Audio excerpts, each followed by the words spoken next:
말합니다. 이에 그 두 사람이 베들레헴까지 갔더라. 베들레헴에 이를 때에 온 성읍이 그들로 말미암아 떠들며 이르기를 이가 나오미냐 하는지라.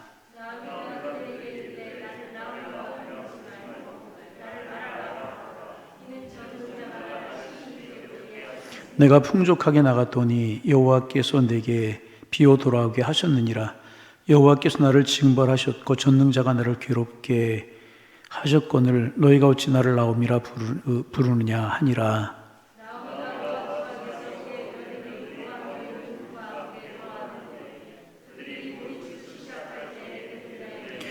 나오미의 남편 엘리멜렉의 친족으로 유력한 자가 있으니 그의 이름은 보아스더라.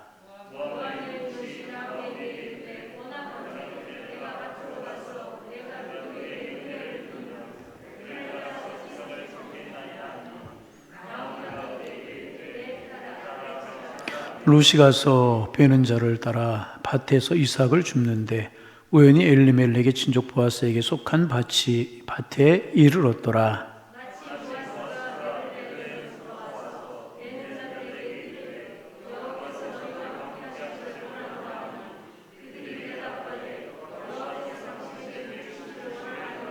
보아스가 베는 자들을 거느린 사원에게 이르되 이는 누구의 소녀냐 하니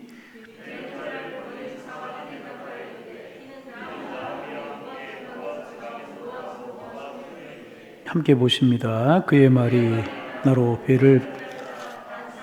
이삭을 주게 하소서 하였고 아침부터 와서는 잠시 집에 쉰 외에 지금까지 계속 하는 중이니이다. 아멘. 하나님, 베들레헴에 큰 기근이 들었고 베들레헴에 든 기근을 피해서 모압 땅으로 피해간 엘리멜렉의 가족은 모압 땅에 거한 지 10년 만에 가장이었던 엘리멜렉이 죽었고 두 아들이 다 죽고 3명의 과부만 남게 되는 절망의 상태가 이제 되었습니다. 남편과 두 아들을 다 잃은 나오미는 그때 하나님 앞에서 자신을 돌아보게 되었고 어려움을 당할 때 하나님 앞에 자신의 모습을 돌아보는 게 참 중요합니다. 나오미는 그때 하나님 앞에 자신을 돌아보게 되었고 자신의 고향으로 약속의 땅으로 이제 다시 돌아오게 됩니다. 큰 며느리 모압 땅에 두고 믿음으로 평생을 함께 하겠다고 어머니 하나님이 나의 하나님이시다. 어머니 가시는 곳에 내가 가겠다. 그런 믿음의 고백을 하는 둘째 며느리 룻과 함께 베들레헴으로 돌아오게 이제 됩니다. 오늘 본문에 보면 베들레헴으로 돌아오자 온 성이 떠들썩했다고 기록하고 있습니다.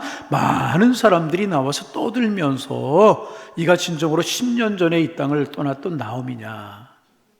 내가 진정 풍요를 쫓아서 하나님의 약속의 땅을 떠나서 모압으로 갔던 그 나오미가 맞느냐? 그녀의 처지와 행색을 보면서 어떤 사람은 동정하기도 하고 어떤 사람은 조롱하기도 하고 어떤 사람은 모욕하기도 했었을 것입니다. 그래서 나오미가 말합니다. 나를 더 이상 나오미라고 부르지 마라. 나오미라고 하는 이름의 뜻은 기쁨이라고 하는 뜻입니다. 자, 나오미의 뜻이 뭐라고요? 기쁨. 나를 더 이상 기쁨이라고 나오미라고 부르지 마라. 나는 고통을 당하고 있으니 마라라고 부르라. 마라라고 하는 이름의 뜻은 고통이라고 하는 뜻입니다. 내가 고통을 당하고 있다, 기쁨을 당하고 있지 않다, 그러니 나를 마라라 부르라. 그리고 그는 그렇게 베들레헴에서 절망적인 삶을 살다가 그 며느리 룻이 한 사람을 만나는 장면이 오늘 본문에 1장 후반부, 2장 초반부에 기록되고 있는 내용입니다. 여러분, 광야 같은 인생길을 우리가 살아가기 때문에 살아가면서 눈물과 때로는 한숨과 때로는 절망과 실패를 피할 길이 없습니다. 많이 가진 재벌이든 집안 칸이 없는 어려운 사람이든 많은 지식을 갖지 못했던 명예와 권세를 가지던 그렇지 못했던지 간에 누구든지 간에 인생길을 걸어가면서 눈물 골짜기와 한숨의 강을 건너야 하게 되는 것입니다. 이것이 인생인 것입니다. 때로는 성공을 하기도 하고 때로는 기뻐하기도 하지만 때로는 절망하기도 하고 낙심하기도 하고 고통스러워하기도 하고 분노하기도 하며 살아가는 것이 인생이라는 것입니다. 그러므로 오늘 고통 중에서 믿음으로 처신한 이 나오미의 모습은 우리에게 귀한 귀감이 되고 있다, 그렇게 말할 수 있습니다. 나오미는 역경과 고난을 극복하여서 하나님의 약속의 반열에 그의 후손이 다윗의 후손과 예수님의 조상이 되는 이런 반열에 들었기 때문에 나후의 모습은 우리에게 귀한 교훈이 되게 되는 것입니다. 사실 여러분 10년 동안에 남편과 두 아들이 죽었어요. 여러분 생각 얼마나 큰 어려움이었겠습니까? 인간이 경험할 수 있는 슬픔의 극치를 경험한 것입니다. 이야기는 지금부터 3100년 전의 이야기인 것입니다. 그 당시에는 여인들에게 경제력이 없는 시기였기 때문에 이런 상황은 실존을 위협하는, 삶 자체를 위협하는 그런 상황이었습니다. 하지만 나오미는 인간의 실존의 문제를 정면으로 돌파를 합니다. 하나님과 더불어서 믿음으로 이 문제를 이겨내었던 것입니다. 그러기에 오늘 21세기에 각박한 한국 땅에 살고 있는 오늘 우리들에게 나오미가 보여주는 길은 승리의 길이 되게 되는 것입니다. 나오미는요, 보통 사람이 겪기 힘든 고통을 겪었어요. 말씀드린 것처럼 10년 사이에 남편과 두 아들이 다 죽었어요. 얼마나 어렵고 얼마나 힘들었겠습니까? 그래서 나오미는 처음에는 불평도 했을 거예요. 하나님, 왜 이런 일이 나에게 있어야 됩니까? 원망도 했었을 것입니다. 하지만 그는 하나님 앞으로 결국 나왔고 결국 하나님의 큰 은혜를 그는 경험하게 되었던 것입니다. 그러기에 성도 여러분, 여러분에게 고통이 있고 어려움이 있으십니까? 어떤 고통, 어떤 어려움이십니까? 낙심하지 마시기를 바랍니다. 체념도 하지 마시기를 바랍니다. 신앙 안에서, 믿음 안에서 주님 붙들고 이것을 이기고 내 인생을 바꾸기 위해서 마라에서 나오미는 말하라고 하라고 했지만은 우리는 어려움 중에서 하나님의 은혜를 찾는 기쁨의 삶을 살아가는, 하나님 주시는 평안의 행복을 누리는 삶을 살기 위해서 믿음 안에서 노력하는 하나님의 사람들이 되어야 될 것이라는 것입니다. 그런데 중요한 사실은요, 그 노력, 그 힘쓰면요 반드시 하나님과 함께 해야 된다는 것입니다. 사회 제도를 바꾸고 정치 제도를 바꿔서 이룰 수 있는 것은요 지극히 적은 것들 뿐입니다. 그런 모든 제도들도 결국 사람이 운영하기 때문에 그 사람을 바꾸지 않는 한 어떤 체제에서도 인간의 온전한 희망은 존재하지 않는 것입니다. 나오미는 그 사실을 알았습니다. 그래서 나오미는 절망 가운데 있었지만 절망 가운데 머물지 아니하고 하나님 앞으로 돌아온 것입니다. 모압 땅에 머물지 않고 약속의 땅, 하나님의 약속으로 주시는 그 땅으로 돌아오게 된 것입니다. 나오미가 오늘 고백합니다. 21절 말씀 같이 한번 읽어봅니다. 1장 21절 같이 읽습니다. 풍족하게 나갔더니 여호와께서 내게 비어 돌아오게 하셨느니라. 여호와께서 나를 징벌하셨고 전능자가 나를 괴롭게 하셨거늘 너희가 어찌하여 나를 나오미라 부르냐 하니라. 나오미의 고백에서 두 가지를 우리가 보게 되지 않습니까? 하나는 하나님께서 징벌하시고 하나님께서 축복도 하셨다는 것입니다. 또 하나는 하나님께서 풍족하게도 하시고 하나님께서 가난하게도 하시는 분이라고 하는 사실을 나오미는 시험을 통해서 고백하고 있습니다. 여러분, 이 사실을 믿고 고백하는 길이 절망에서 벗어나는 첫 번째 길이 되게 되는 것입니다. 내게 고난과 역경을 허락하시는 분도 누구? 하나님이시고 나를 강하게 하시는 분도 누구? 하나님. 나를 질병에서 고쳐주시는 분도 하나님이시고 나를 풍족하게 하시는 분도 하나님이시라는 것입니다. 그러므로 가장 중요한 것은요, 하나님의 주권을 인정하는 거예요.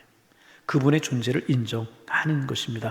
그분의 주권과 존재를 인정하지 않을 때 우리는 인간의 힘을 의지할 수밖에 없고 하나의 절망을 넘어설 수 있을지 모르지만 더 큰 절망으로 빠져들 수밖에 없는 것입니다. 여러분, 하나님과 함께 하시기를 바랍니다. 주님이 내민 손을 붙들고 그 주님과 동행하는 하나님의 사람들 다 되셔서 고난과 절망 가운데 있지만 승리의 삶을 살아가는 하나님의 백성들 다 되실 수 있기를 주님의 이름으로 축복합니다. 나오미의 고백을 통해서 왜 그가 다윗의 조상이 되고 예수님의 조상이 되었는지를 알 수 있는 것 아니겠습니까? 나오미는 하나님의 주권과 그 하나님의 통치하심과 그분의 존재를 고백하였기에 그런 축복을 누릴 수 있게 되었다는 것입니다. 또 우리는 그의 며느리 룻의 아름다운 모습도 오늘 본문에서 보게 됩니다. 그는 시어머니의 고통을 보면서 자신이 그 가정의 어려움을 해결하기로 몸을 움직여서 자신이 그 어려움을 해결하기로 합니다. 이때는 보리를 추수할 때였다고 기록하고 있지 않습니까? 그래서 그는 밭에 나가서 보리를 수확하기를 원하였습니다. 그런데 밭도 없어요. 밭도 없잖아요. 더더욱 농사를 짓는 여인이 아니었었습니다. 그런데 어떻게 곡식을 얻을 수가 있겠습니까? 곡식을 얻을 수 있는 길이 없잖아요. 그런데 여러분, 하나님께서 예비하신 제도가 하나가 있었어요. 이스라엘에게 하나님이 율법으로 정하신 제도가 하나가 있었는데, 우리가 아는 것처럼 농사를 짓고 추수할 때 가서 추수를 하게 되면 바닥에 떨어지는 나달, 이삭이라고 그러죠. 이삭을 줍지 못하게 율법으로 정해져 있었습니다. 레위기 19장, 신명기 14장에 그런 말씀이 나와 있죠. 하나님이 법으로 정하게 하셨다는 것입니다. 추수할 때 추수하는 사람이 볼이나 벼를 필 때 이 이삭이, 나달이 떨어지게 되는데 그것을 주인이 절대로 주워갈 수 없게 하셨습니다. 추수한 곡식만 가져가게 하셨고 떨어지는 나달, 이삭은 가지고 가지 못하도록 그렇게 하셨습니다. 왜냐하면 그 바닥에 떨어진 것들은 어려운 사람들을 위해서, 구체적으로 말하면 고아와 과부와 객들이 와서 주워가서 그들의 식물로 삼도록 하셨다는 것입니다. 그 밭의 주인이 아니어도, 그 밭을 농사한 사람이 아닐지라도 그 밭에 들어가서 떨어진 이삭을 주워갈 수 있도록 했다는 것입니다. 가난한 사람들이나 사회적인 약자들을 향한 하나님의 마음, 하나님의 배려였던 것입니다. 그래서 추수 때가 되면 이런 가난한 여인들이 혹은 객들이, 여행자들이, 고아들이 바구니를 들고 추수하는 사람 뒤를 따라다녔다고 그래요. 그러면 이제 추수를 해서 곡식들은 추수단에다 놓지 않겠습니까? 그럼 거기에서 나락들이 하나 둘씩 떨어지게 되면 그것을 바구니에 주워 담아서 가져가서 그들의 식물로 삼는 것입니다. 여러분, 하루 종일 그것을 줍는다고 얼마나 되겠습니까? 하루 종일 주어서 한 달을 먹겠습니까? 1년을 먹겠습니까? 하루 종일 열심히 주우면 적어도 한 사람의 한 끼 정도의 식사는 얻을 수 있었을 것이라고 생각이 듭니다. 하나님께서 가난해서 굶어 죽지 않도록 하신 하나의 배려였다고 우리가 이야기를 할 수가 이제 있습니다. 여러분, 이런 모습을, 하나님께서 이런 모습을 법으로 정하셨잖아요. 이런 모습을 보면서 마음속에 한 가지 생각이 들었어요. 우리나 대기업들이 좀 이런 모습을 배웠으면 좋겠다, 그런 생각을 해보았습니다. 여러분, 대기업들이 골목 상권까지 파고들어서 중소상인들을 너무나 힘들어하는 일들이 있어요. 또 물품 단가를 너무 박하게 해서 중소상인들과 중소기업들이 일을 해도 남는 것이 없고 중소기업들이 하나씩 도산을 하고, 그런 것들을 보면서 너무 마음이 많이 아파와요. 대기업이 진출해서는 안 되는 그런 물건까지 대기업들이 진출을 해서 수십 년 일해온 일터를 잃어버리고 도산하는 경우가 얼마나 많이 있어요. 대기업들이 이런 정신을 좀 배웠으면 좋겠다, 그런 생각을 해보게 되고, 여러분, 가진 자에게는 어떤 마음이 있어야 되냐면 항상 배려와 나눔의 마음이 있어야 되는 것입니다. 꼭 기억할 수 있어야 돼요. 가진 자에게는 항상 배려와 나눔이 있어야 되는 것입니다. 여러분, 오늘날 사회가 시끄럽고 어려운 이유 중에 하나가 무엇입니까? 가진 자들의 오만, 그리고 더 많이 가지려고 하기 때문에 벌어지는 일들 얼마나 많이 있습니까? 하나님께서는 율법으로 이것을 막으셨다는 것입니다. 너는 땅을 가지고 있지 않느냐, 농사를 지는 농토를 가지고 있지 않느냐, 그래서 너 하루에 3끼를 먹고 살 수 있지 않느냐, 그러므로 바닥에 떨어진 것 줍지 말아라. 그것으로 고아와 과부, 경제적인 능력이 없는 사람들을 위해서 남겨두어라. 하나님께서 그렇게 규례로, 명령으로 정하셨던 것입니다. 그런데 여러분, 여기에서 아주 중요한 사실이 한 가지가 있어요. 무엇인가? 많이 가진 사람이나 적게 가진 사람이나 똑같은 마음을 가져야 된다는 거예요. 많이 가진 사람만 이런 마음을 가져서는 안 되고요, 적게 가진 사람도 이런 마음을 가져야 된다는 것입니다. 나 적게 가졌어요. 그것은 어디까지나 상대적인 것이니, 많이 가진 사람에 비하면 내가 적게 가진 것이지만은 또 돌이켜보면 나보다 얼마든지 적게 가진 사람들이 많이 있다는 사실을 알아야 된다는 것입니다.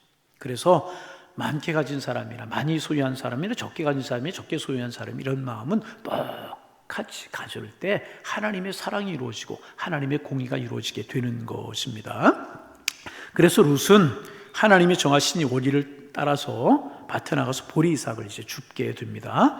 그런데 그는 나가기 전에 어머니에게 허락을 구합니다. 우리 2장 2절 말씀 같이 한번 화면에 보시면 나오실 겁니다. 2장 2절 같이 읽어봅니다. 모압 여인 룻이 나오미에게 이르되 원하건대 내가 밭으로 가서 내가 누구에게 은혜를 입으면 그를 따라서 이삭을 죽겠나이다 하니 나오미가 그에게 이르되 내 딸아 갈지어다 하매. 이 말씀 가만히 생각해 보세요. 이 상황에서요, 룻이 시어머니에게 허락을 받아야만 되는 상황은 아니었잖아요. 먹고 살 게 없어요. 이삭이라도 주어다가 두 식구가 먹고 살아야 되는 그런 형편이었다는 것입니다. 조용히 나가서 이삭을 주어서 음식을 삼아서 먹으면 되는 그런 일이었었습니다. 그런데 룻은 어머니의 허락을 구합니다. 무슨 뜻이에요? 룻의 배려와 효심이 그 속에 담겨져 있었다는 것입니다. 여러분, 잘 생각해 보세요. 사람은요, 누구나 그래요. 형편이 좋아요. 내가 잘 나가요. 그러면 누가 좀 기분 나쁜 이야기를 하고 누가 나에게 좀 함부로 대해도 기분이 나쁘지 않고 서운하지 않아요. 내 형편이 좋고 잘 될 때에는요, 힘든 이야기, 서운한 이야기 들어도 절대로 기분이 나쁘지 않고요, 기분이 상하지 않는다는 것입니다. 그런데 내 처지가 어렵고 내 처지가 힘들어요. 내 처지가 아주 팍팍해요. 그럴 때 누가 나에게 조금만 배려하지 않는 이야기를 하고 누가 나에게 조금만 신경이 거슬리는 이야기를 하면 화가 나게 되는 거예요. 어떤 분들은 이런 일을 가리켜서 불 받는다 그렇게 이야기해요. 어떤 분들은 뚜껑이 열린다 뭐 이렇게 이야기도 하는데, 내가 기분이 좋고 잘 될 때는 그런 것들이 별로 크게 다가오지 않는데 어렵고 자기의 처지가 팍팍하게 되면 조금만 배려하지 않아 조금만 서운하게 이야기를 해도 내 감정을 건드리면 화가 나고 힘들어지게 되는 것입니다. 여러분, 나오미 어떤 상황이었습니까? 살아보겠다고 모압 땅으로 갔잖아요. 남편 죽고 두 아들 듣고 돌아와서 온갖 모욕과 수치를 당하고 살아가고 있는 상황이었습니다. 여러분, 그런 상황에서 며느리가 나가서 떨어진 이삭이라도 주어야 살 수 있는 그런 상황이지 않았습니까? 그런데 혹시 이것이 어머니의 체면을 손상시키는 일이 되지 않을까? 모압 땅으로 떠나기 전에 베들레헴의 유지 집안이었거든요. 잘 사는 집안이었거든요. 내노라고 하는 집안이었거든요. 근데 지금 이렇게 어려워졌어요. 혹시 이것이 어머니의 체면에 손상이라도 줄까봐, 혹시 이것이 어머니를 무시하는 것으로 받아들여지게 될까봐 어머니에게 허락을 구하고 있는 이 룻의 모습, 얼마나 귀한가. 배려요, 사랑이다, 그렇게 말할 수가 있는 것입니다. 따뜻한 마음, 깊은 지혜이고 시어머니를 공경하는 효심이 룻에게 있었다, 그렇게 말할 수가 있는 것입니다. 참 얼마나 귀한 모습인가. 그래서 여러분, 우리 좀 이런 배려가 우리에게 있었으면 좋겠다, 그런 생각을 해보게 됩니다. 이런 배려하는 마음, 이런 깊은 사려 깊은 마음만 있으면 무슨 전쟁이 있고 무슨 다툼이 있고 무슨 싸움이 있고 무슨 서운함이 있겠습니까? 참 그런 것들을 이 룻에게서 배울 수 있게 이제 되는 것입니다. 어려운 형편에 있는 사람일수록 우리가 더 누르려고 하지 말고, 더 압제하려고 하지 말고 배려해주고 이해해줄 때 하나님의 나라가 이루어지게 되는 것이라. 이 나오미가 그런 룻을 보면서 얼마나 고마워했겠어요. 고마운 마음 들지 않았겠습니까?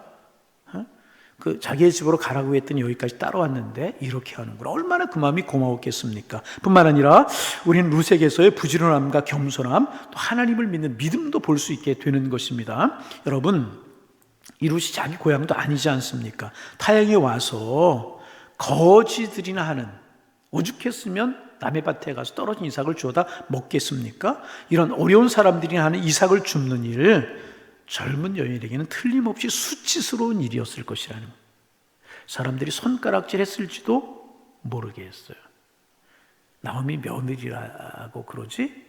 이방년이라고 그러지? 살겠다고 나오미가 찾아가더니 그렇게 되고 따라와서 꼴 좋구나. 아마 손가락질을 했을지도 모르겠습니다. 또한 그 일은 무릎을 꿇고 엎드려서 하나를 하나를 주어야 되는 아주 힘든 그러한 일이었었습니다. 그러나 그는 하나님을 믿는 믿음이 있었기 때문에 이 일을 할 수가 있었다는 거예요.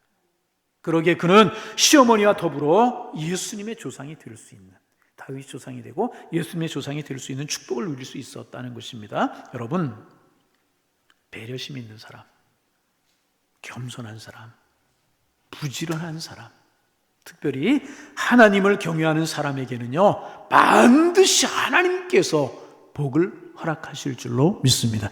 틀림없는 사실. 배려하는 사람, 겸손한 사람, 부지런한 사람, 하나님을 경외하는 믿음으로 삶을 살아가는 사람은 하나님이 반드시 책임을 져 주신다는. 그래서 여러분, 시편 제가 신방할 때도 많이 보고 참 좋아하는 말씀이에요. 여호와를 경외하고 그도 행하는 자마다 손이 수간 대로 거둘 것이다. 얼마나 큰 축복입니까? 여호와를 경외하는 믿음, 배려심 있는 믿음, 겸손한 믿음, 부지런한 믿음, 하나님을 경외하는 믿음으로 사셔서 하나님이 허락해 주시는 수간대로 거두는 축복 누리며 살아가시는 하나님의 사람들 되시기를 주님의 이름으로 축복합니다. 우리 그 복 다 누리며 살아가야 될 것이란. 그리고 바로 그런 누수에게 하나님께서는 아주 귀한 만남을 통해서 그를 축복하십니다. 한 사람을 만나게 되는데 바로 우리가 잘 아는 보아스라고 하는 사람을 만나게 됩니다. 누구를 만나요? 보아스라고 하는 사람을 만나게 됩니다. 룻이 이삭을 주우러 나간 곳은 베들레헴에 있는 한 밭이었는데 자신의 시아버지의 친척 중에 하나인 보아스라고 하는 사람이 이제 있었습니다. 그리고 이제 굉장히 돈이 많은 유력자, 부자였었고 그 지역의 유지였었던 것 같아요. 그런데 총각이었었어요. 결혼하지 않은 그런 사람이었습니다. 그 밭에 가서 하필이면 룻이 그 밭에 가서 이삭을 줍게 됩니다. 그런데 하필이면 보아스가 그날 주인이었는데, 그 밭의 주인이었는데 그 밭으로 온 것입니다. 여러분, 이 일은 굉장히 드물고 어려운 일입니다. 왜냐하면 유력자였었고 유지였기 때문에 밭이 많이 보아스에게는 있었습니다. 근데 하필이면 그 많은 밭 중에서 하필이면 룻이 이삭을 주스러 나간 그 밭으로 보아스가 왔느냐? 그 말입니다. 또 여러분 생각해 보세요. 이 일은 누가 해요? 하인들이 하잖아요. 많은 하인들이 있었을 것입니다. 그 하인들이 일하는데 왜 여러분 보아스가 그 밭에 왔었겠습니까? 올 이유도 없고 많은 밭 중에서 이 밭으로 올 까닭도 없었던 그런 것이라는 것입니다. 그런데 하필이면 보아스가 그 밭으로 오게 되었다는 것입니다. 그래서 이제 두 사람이 만나게 되었고 인사를 나누게 되었고 그 여인이 나오미의 며느리였다는 사실을 알게 이제 된 것입니다. 그리고 이제 좀 빨리 진행을 하면 두 사람이 서로 사랑하게 되었고 서로 결혼해서 가정을 이루게 되었습니다. 그리고 후손에서 우리가 아는 것처럼 예수님이 나오게 되고 다윗이 나오게 되고 그렇게 되게 되는 것입니다. 여러분, 중요한 원리 하나 더 우리가 좀 배우기를 원합니다. 하나님의 뜻대로 믿음으로 하나님을 경외하면서 살아가기를 원하는 사람에게는요, 하나님께서 만남을 통해서 축복해 주신다는 거예요. 여러분, 인생의 축복은요, 만남을 통해서 오게 되는 거예요. 인생의 축복은 만남을 통해서 오게 되는 것입니다. 그런데 인생의 저주도 잘못된 사람을 통해서 오는 것입니다. 그러므로 여러분, 축복된 만남을 이룰 수 있도록 기도하셔야 되는 것이라. 여러분, 축복도 만남을 통해서 와요. 교회도 잘 만나야 되고 구역 식구들도 잘 만나야 돼. 그런데 먼저 내가 좋은 만남이 되어주는 거예요. 저주도 잘못된 만남을 통해서 인생이 무너지는 사람들을 보세요. 이웃을 잘못 만나거나 친구들을 잘못 만나거나 만나지 말아야 될 사람들을 만났을 때 인생이 무너지는 거 볼 수 있잖아요. 청소년 시절에, 학창 시절에 곁길로 가는 친구들 대부분 왜 그래? 만남 때문에 그렇지 않습니까? 그래서 여러분도 아름다운 만남, 축복된 만남을 이룰 수 있도록 기도해야 되지만은 여러분의 자녀들도요, 아름답고 축복된 만남을 이룰 수 있도록 기도하셔야 되는 것이라. 오늘 이 보아스와 룻은 하나님의 뜻 속에서 하나님이 만나게 하셨다고 이야기할 수 있죠. 왜 밭이 많은데 하필이면 보아스가 그 밭으로 와요? 왜 룻이 그 밭으로 가느냐 그 말이에요. 주인이 농사를 지러 안 나와도 되는데 왜 하필이면 그 밭에 나서 룻과 보아스가 만나게 되느냐 말이죠. 하나님이 귀한 만남을 허락해 주셨다는 것이란. 많은 복이 있지만 여러분, 이 만남의 아름다운 축복 누리며 살아가실 수 있기를 주님의 이름으로 축복합니다. 하나님에게 귀한 만남을 주셨다. 하나님이 우리 자녀에게 귀한 만남을 주셨다. 우리에게 귀한 만남을 주셨다. 이런 고백들이 우리에게 있을 수 있어야 될 것이라는 것입니다. 그러면 여러분, 보아스가 어떤 사람인가? 룻이 보아스를 만난 게 왜 축복인가? 보아스가 도대체 어떤 사람이었기에 하나님께서는 이들의 만남을 통해서 귀한 역사를 이루어 가시는가? 다윗의 조상이 되고 예수님의 조상이 되게 하시는가? 룻은 그런 사람이라고 하면 보아스는 도대체 어떤 사람이었는가? 한번 보겠습니다. 2장 4절 말씀 우리 같이 한번 읽어봅니다. 4절 읽습니다. 마침 보아스가 베들레헴에서부터 와서 베는 자들에게 이르되 여호와께서 너희와 함께 하시기를 원하노라 하니 그들이 대답하되 여호와께서 당신에게 복 주시기를 원하나이다 하니라. 여러분, 이런 말씀은요, 밑줄을 좀 그으셔도 될 것 같아요. 빨간 줄 구태가 아니라도 괜찮으니까요, 이런 말씀 좀 줄을 쳐보세요. 그리고 다시 한 번만 읽어봅니다. 왜 제가 줄을 치라고 하는지 한 번 더 읽어보면 이해가 될 거예요. 읽어봅니다. 마침 보아스가 베들레헴에서부터 와서 베는 자들에게 이르되 여호와께서 너희와 함께 하시기를 원하노라 하니 그들이 대답하되 여호와께 당신에게 복 주시기를 원하나이다 하니라. 여러분 보세요. 보아스는요 베들레헴의 큰 부자였었어요. 유지였다고 말씀을 드렸잖아요. 그런데 베는 자들이라고 하는 사람들이 누가 일꾼들이잖아요. 종이었지 않았으면 돈을 받고 와서 일하는 사람들이었을 거예요. 그런데 유력자이고 그 밭의 주인이고 그들에게 품삯을 주는 이 주인이 와서 그들에게 하는 첫 마디가 무엇입니까? 하나님께서 너희와 함께 하시기를 원하노라. 얼마나 귀해요. 그렇게 이야기할 수 있다고 생각을 해보세요. 여러분 지금 회사들마다 높은 사람이 낮은 사람에게 먼저 섬기고 먼저 인사를 하자라고 하는 운동이 벌어지잖아요. 지금은 그래서 사장이 먼저 사원들에게 인사하는 게 이상하지가 않아요. 그런데 이 시기가 지금부터 몇 년 전이라고 그랬어요? 3100년쯤 되었어요. 그런데 주인이 종에게, 주인이 노예에게, 일하는 사람들에게 먼저 인사를 하는 것 쉬운 일 아닙니다. 아니 쉬운 일이 아니고요, 이런 법은 없는 것이라는 것입니다. 아마 일하는 사람들 거의 노예들이었을 것입니다. 틀림없이 아마 그랬을 것입니다. 그러므로 주인이 나타나면 다 엎드려서 절을 해야 되는 상황이었다는 것입니다. 아마 주인이 인사도 받지 않고 지나갔을지도 모르겠어요. 보통 사람들 같으면 여러분 그렇잖아요. 하찮은 사람들이라고. 그런데 보아스는 어떻게 해요? 그들에게 와서 먼저 인사를 하는 거예요. 인사를 하는데 어떻게 인사를 해요? 잘 지냈느냐, 일들 열심히 하느냐, 게으름 부리지 않느냐, 이렇게 말하는 것이 아니라 하나님이 너희와 함께 하시기를 원하노라. 얼마나 멋있어요. 제가 밑줄을 그라고 한 이유를 아시겠죠? 얼마나 아름답습니까? 얼마나 아름답고 훌륭한 보아스의 인품이냐 그 말입니다. 여러분 우리 사회에서 이제 노사 갈등으로 몸살을 앓고 있어 여러 곳에서 어떻게 생각하면 노사 간의 갈등은 필연적인 것이라고도 말씀을 드릴 수가 있어요. 일하는 사람들은 조금이라도 더 받기를 원하고 좋은 대우를 받기를 원하는 것이 일하는 사람들의 어떤 마음이고, 사용자는 조금이라도 적게 주기를 원하는 것이 마음이잖아요. 그래야 내가 조금이라도 많이 가지기 때문에. 정답은 없어요. 각각의 이의와 시장의 원리를 따라서 결정되는 것이 노사 문제라고 이야기를 할 수가 있습니다.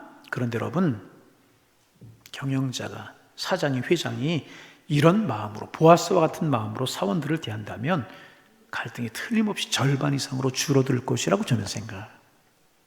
여러분 그렇잖아요? 진심으로 사원들을 사랑하고 배려하고 그들을 존중해주고 그들을 따뜻한 사랑과 정으로 대한다면 비록 내가 받는 것이 적을지라도요, 회사를 생각하는 사원들이 될 것이고, 회사를 사랑하는, 사장을 사랑하는, 회장을 사랑하는 사원들이 틀림없이 될 것이라. 반대로 함부로 대하고 군림하려고 하고 그들을 무시한다면 충분히 많이 넉넉히 받고 있을지라도 우리 사장이 더 많이 가지려고 우리를 무시한다고 틀림없이 생각할 것이라는 것입니다. 보아스에게서 우리는 어떤 관계를 맺으며 살아가야 될 것인지를 배우게 되는 것이라. 참 귀한 모습. 그러자 여러분, 보리배던 사람들, 일꾼들이 대답하는 이 대답도 아름다워요. 뭐라고 이야기해요? 여호와께 당신에게 복 주시기를 원하나이다. 얼마나 귀합니까?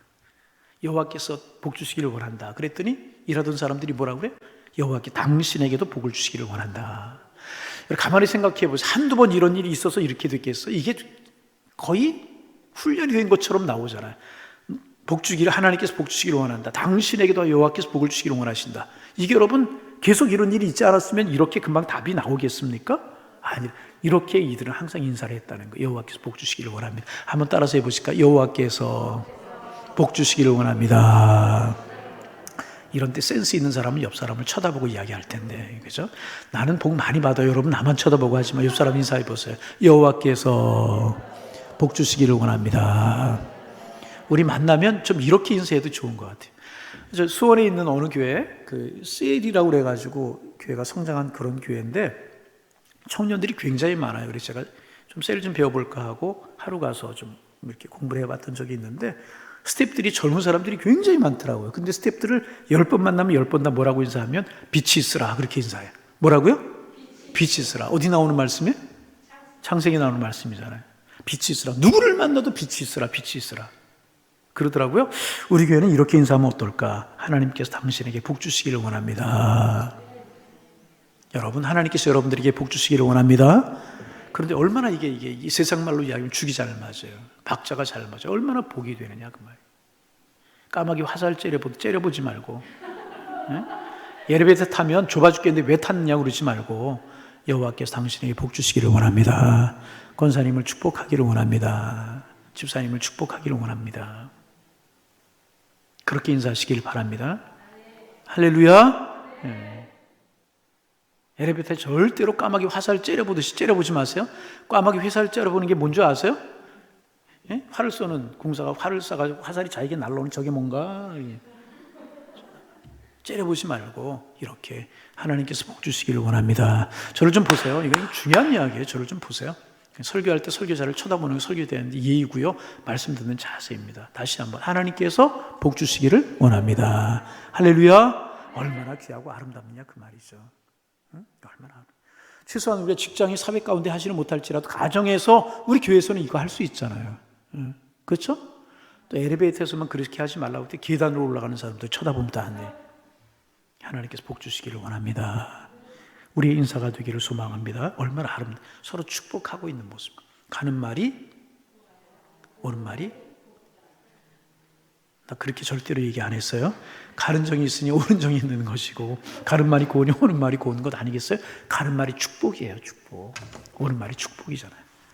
참 얼마나 귀한가. 여호와께서 여러분들에게 복 주시기를 원합니다. 아멘만 하지 말고 여러분들도 해야죠. 이 훈련이 안 돼서 말이 어려워 이게. 할렐루야. 이러면 그냥 끝나는데 여호와께서 여러분들에게 복 주시기를 원합니다. 얼마나 어려운 걸. 이렇게 생각하는 분들이 있을 거예요. 맞아 이게 성경적인 원리야. 그러니 사장이 먼저 인사해야 돼. 회장이 먼저 인사해. 부장이 먼저 인사해야지. 왜 내가 먼저 인사해? 사장이 먼저 인사하고 회장이 먼저 인사해야지. 그러면 나도 하는 게 이게 성경적이지. 보아스 봐. 그렇게 생각하는 분들이 있어요. 아닙니다. 성경적인 것이 아닙니다. 오늘 성경이 말하고 있는 것은 이 사실을 먼저 깨달은 사람이 먼저 섬기고 인사하라는 거예요. 사장, 부장이 중요하고 사원이 중요한 것이 아니라 이 사실을 영적으로 먼저 깨달은 사람이 먼저 인사하라는 것입니다. 이 하나님의 사랑을 아는 사람이 먼저 인사하고 먼저 섬기라는 것입니다. 사장이든 부장이든 대리이든 말단 직원이든 이 원리를 먼저 깨달은 사람이, 이 은혜를 먼저 깨달은 사람이 먼저 인사하고 먼저 그를 축복하라. 참 보아스에게서 이런 귀한 것. 그래서 여러분 4절을 제가 줄을 치라고. 참 귀한 것 아니겠습니까? 그리고 5절에 보면 처음 보는 여인에 대해서 관심을 보이면서 물어요. 5절 같이 한번 읽어봅니다. 5절 같이 읽습니다. 보아스가 베는 자들을 거느린 사원에게 이르되 이는 누구의 소녀냐 하니. 그냥 지나칠 수도 있잖아요. 여러분 생각해 보세요. 이때 룻이 아름답게 치장을 하고 나왔겠습니까? 입술을 그리는 건 뭐라고 그래요? 그리고 눈썹도 긴 거 하나 붙이고 이어에 뽕도 하나 붙이고 그러고 나왔겠습니까? 그러지 않았을 거라는. 옷도 아름다운 것 입고 밭에 나왔겠습니까? 아니에요. 수건 하나 뒤집어 쓰고 몸빼바지라고 그래요? 거의 몸빼바지가 있는지는 모르겠어요. 그런 거 하나 입고 수더분하게 나오지 않았겠어요? 밭에 이삭주스로 나가는 사람이 얼마나 아름답게 꾸미고 나갔겠습니까? 그렇죠? 대충대충 하고 나왔을 거라는 거죠. 그런데 보아스가 룻의 외모를 보지 않았을 것이라는 것입니다. 보아스는 사람들 속에 섞여 있는 가련한 한 여인을 본 것입니다. 약자에게 향하는 그의 따뜻한 마음이 그 속에 담겨져 있었다는 것입니다. 낯선 사람, 젊은 여인이 오죽했으면 그릇을 들고 이삭을 주러 나왔을까? 따뜻한 마음이 있었다는 것입니다. 그리고 이런 배려심 뒤에는 하나님을 믿는 믿음이 있었기 때문에 그런 눈으로 보았다는 것입니다. 여러분, 여러분의 일터에서, 여러분의 직장에서, 여러분의 가정에서 이런 보아스처럼 따뜻한 마음을 소유한 따뜻한 사람들이 되실 수 있기를 바랍니다. 날씨도 쌀쌀해지는데 따뜻한 사람. 그리고 이런 보아스를 본 룻의 마음이 보아스에게 이끌리게 되고 서로 사랑하게 되지 않습니까? 그래서 가정을 이루게 이제 됩니다. 여러분, 만남은 참 귀하고 아름다운 것입니다. 그래서 인생은 아름다운 만남으로 인해서 풍성해지게 되는 것이고 무슨 일을 하느냐는 그 다음 문제인 것입니다. 아름다운 만남으로 되는 일들은 다 추억거리가 돼요. 다시 아름다운 만남으로 되는 일들은 다 추억거리가 되는 것입니다. 그런데 잘못된 만남으로 인하여서 되어지는 일들은요, 다 고통이 되는 거예요. 틀림이 없어요. 아름다운 만남으로 되는 일들은 추억이 되지만 잘못된 만남으로 되는 일들은 고통이 되게 되는 것입니다. 아름다운 만남 이루실 수 있기를 바랍니다. 그런데 인생의 많은 만남 가운데 최고의 만남이 뭔 줄 아세요? 최고로 중요한 만남, 신앙적인 만남인 것입니다. 신앙 안에서 만나고 신앙 안에서 축복하고 함께 섬기고 이것이 가장 축복된 만남입니다. 그래서 여러분 신앙 안에서의 만남을 소중하게 여기시기를 바랍니다. 축복하시기를 바랍니다.